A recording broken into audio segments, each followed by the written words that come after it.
मराठी लघुलेखन 80 शब्द प्रति मिनिट गती उतारा सुरू. परिच्छेद.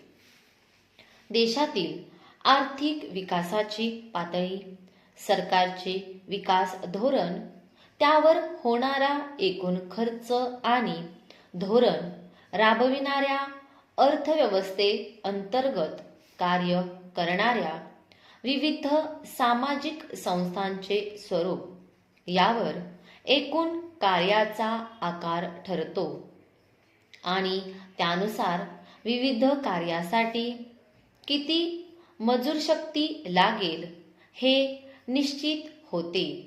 नियोजनामार्फत स्वायत्त गुंतवणुकीचे प्रमाण वाढवून त्यायोगे खाजगी क्षेत्रात वाढत्या गुंतवणुकीला पोषक असे वातावरण निर्माण करून परिणामी ग्रामीण तसेच शहरी भागांत मजुरांची मागणी वाढती ठेवण्यास सरकार बांधलेले आहे.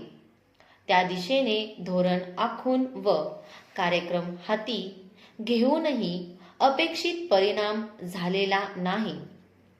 त्यामुळे उपलब्ध मजूर शक्तीला पुरेशा रोजगाराची निर्मिती झाली नाही व बेकारी वाढतेच आहे.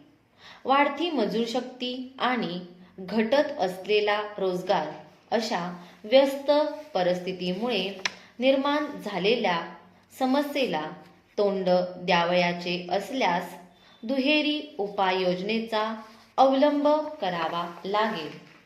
ती म्हणजे एकीकडे वाढत्या मजूर शक्तीला पायबंद घालणे व त्याच वेळी अधिक रोजगार निर्मिती करून मजूर शक्तीची मागणी वाढवणे. लोकसंख्या आणि मजूर शक्ती सहभागाचे प्रमाण यांवर मजूर शक्तीचा आकार ठरतो.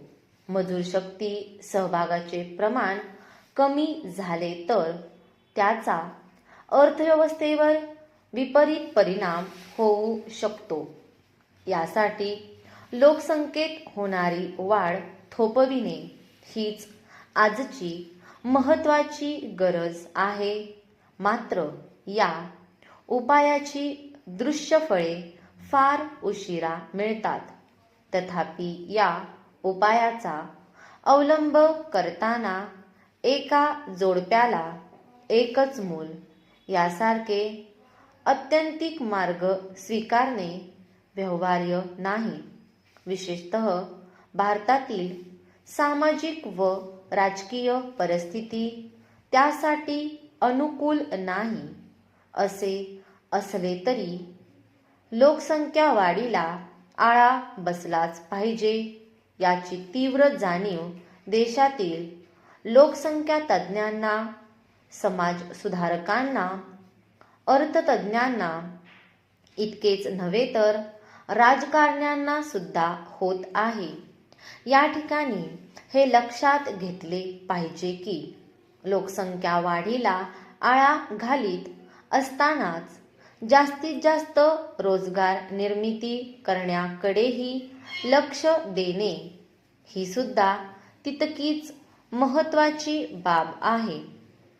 ग्रामीण भागात रोजगार निर्मितीसाठी शेती व बिगरशेती क्षेत्रांत जास्तीत जास्त प्रयत्न करावे लागतील. स्टॉप.